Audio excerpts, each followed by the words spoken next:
Bonjour et bienvenue sur le podcast Jouons le jeu de la vie.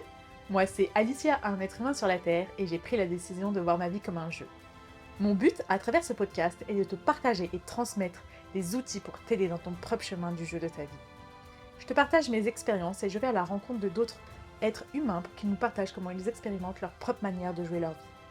Alors c'est parti, prends ta manette, tes cartes ou encore ton stylo, c'est le moment du podcast. Bien le bonjour à tous pour ce nouvel épisode du podcast Jouons le jeu de la vie. Aujourd'hui, je vais vous parler des avancées et de l'importance de célébrer chaque pas que nous faisons. Try again, défaite, victoire, bravo, ce sont tant de mots que nous connaissons parce qu'ils s'affichent sur nos écrans lorsque nous jouons aux jeux vidéo.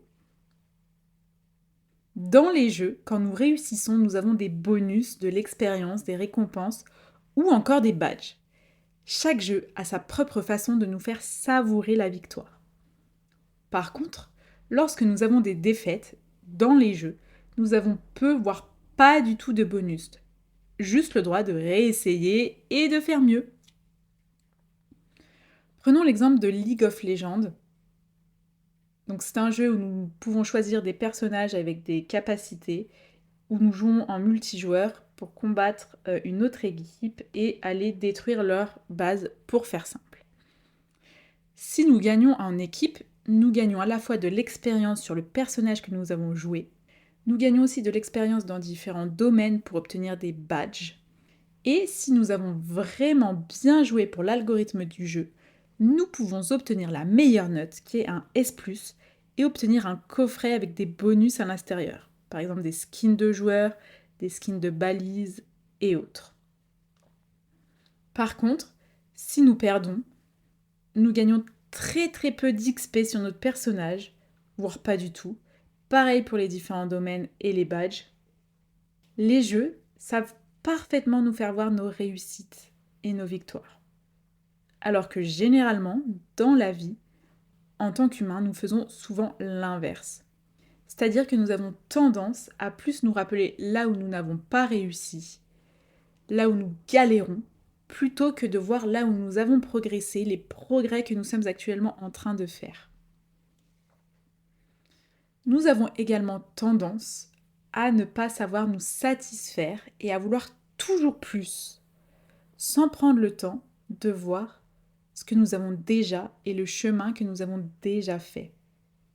Et moi, je suis la première à le faire.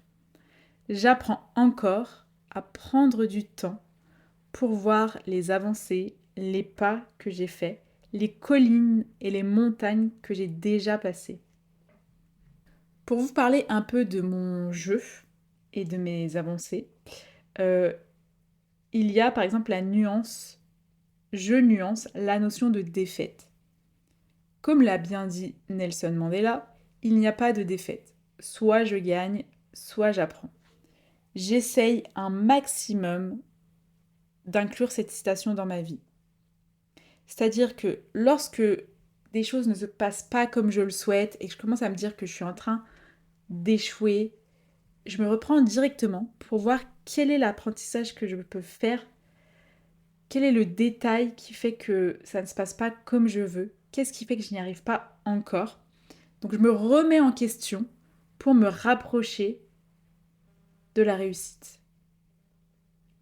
Par exemple, je vous ai déjà parlé dans un épisode précédent, que je m'étais lancé le défi d'aborder des inconnus et de leur poser une question qui était « Quelle est la plus grande leçon dans leur vie ?»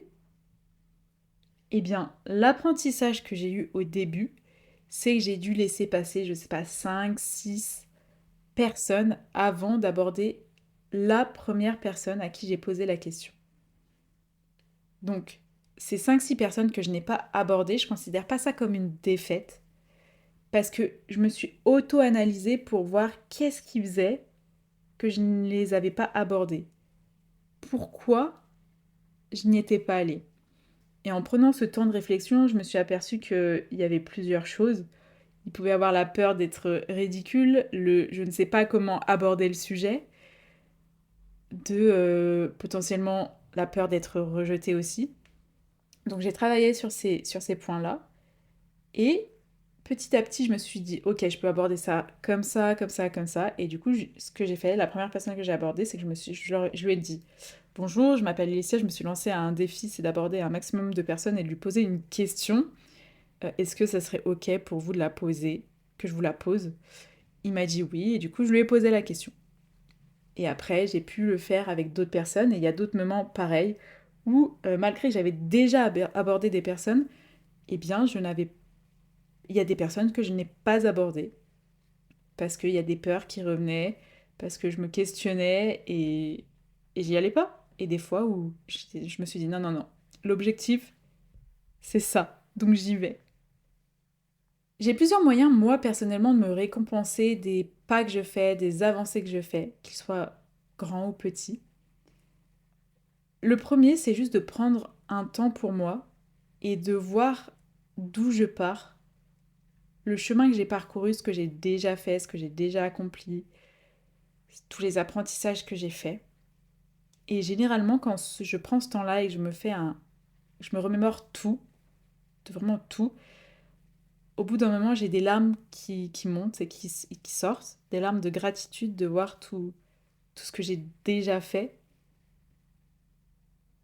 Le deuxième, c'est de me complimenter simplement sur les avancées que je fais, sur les pas que je fais, de me féliciter moi-même, de me mousser même dans certains cas. Le troisième, c'est de m'offrir un kiff ou quelque chose qui me fait plaisir, comme une fleur. La dernière fois, je me suis offert 2 roses parce que j'avais vraiment envie de me les offrir pour tout le chemin que j'avais fait, pour les victoires que j'avais pu avoir. Vous allez me dire, mais c'est bien beau, mais comment je fais moi pour me récompenser?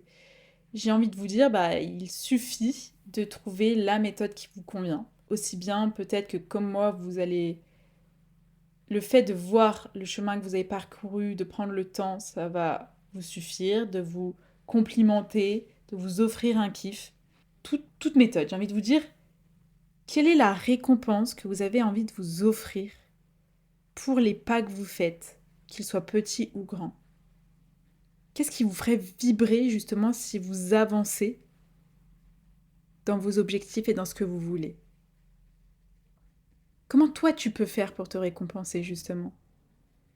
Et quel changement dans ta vie ça ferait de te récompenser pour les pas, qu'ils soient petits ou grands, que tu fais? J'espère que cet épisode te sera utile. Tu peux le partager ou en parler autour de toi si tu penses que ça peut aider d'autres personnes. Si le podcast t'a plu, tu peux me laisser 5 étoiles.